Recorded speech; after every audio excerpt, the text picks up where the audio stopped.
Hey everyone, this is just a little video to help you out with Act 1 of Macbeth.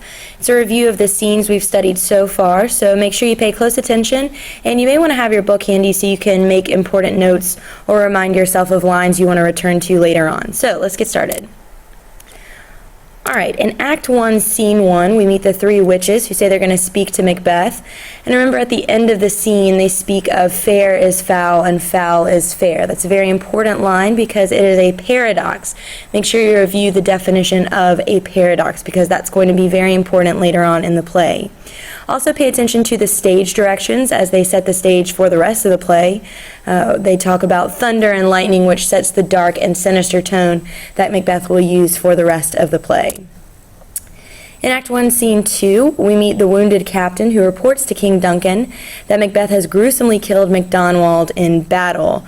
And this is important because it gives us a little bit of insight into who Macbeth is as a warrior. And it's going to be important for us to remember that later on when he gets into more trouble in Act 2. Macbeth and Banquo are revealed to be great warriors, and unknown to Macbeth, the King Duncan names him Thane of Cawdor. In Act 1, Scene 3, Macbeth and Banquo meet three witches who make the three predictions. Now remember, this is the plot point that furthers the rest of the story, so Act 1, Scene 3 is very, very important. The first prediction is that Macbeth will be Thane of Cawdor, which we already know is true, even though Macbeth himself does not.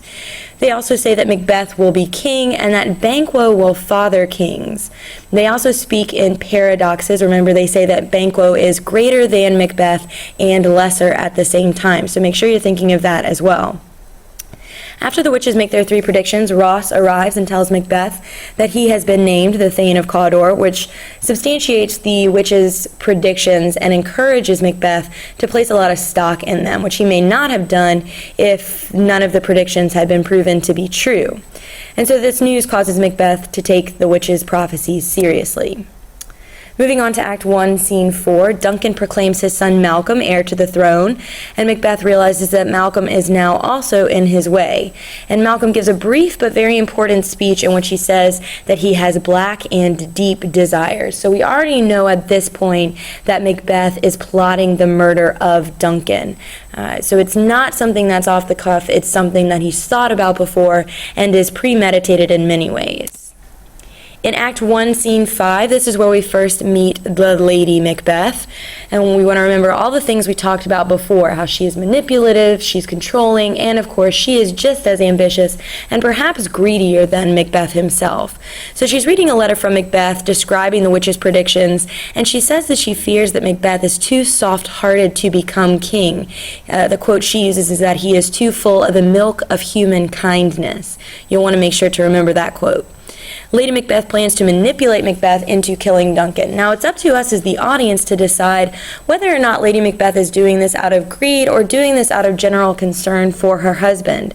The two readings are perfectly possible, but they give credence to different ideas. If Lady Macbeth is acting out of love, then that puts more sympathy on her character. But if she's acting out of greed, then she really is a redemptionless villain. Act 1, Scene 6, we skipped over this in class, but it's pretty insignificant. King Duncan arrives at Macbeth's castle and is graciously welcomed by Lady Macbeth. She's clearly playing a part here. She knows that she's going to murder King Duncan, or that she is going to have her husband murder King Duncan, but she wants to welcome him warmly anyway so that he is not suspicious. And finally, in Act 1, Scene 7, Macbeth speaks his first soliloquy as he rethinks murdering Duncan. Lady Macbeth taunts him to show his manliness by killing Duncan. And remember, we talked about this in class.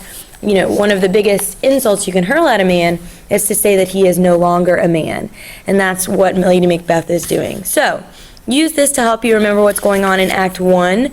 What you have to look forward to in Act 2 is the death of Duncan and the fallout that comes from that. Macbeth and Lady Macbeth are going to be plagued by a series of consequences that follow the death of Duncan. So pay attention, stay tuned, and I'll post another one of these videos for Act 2 as soon as I can.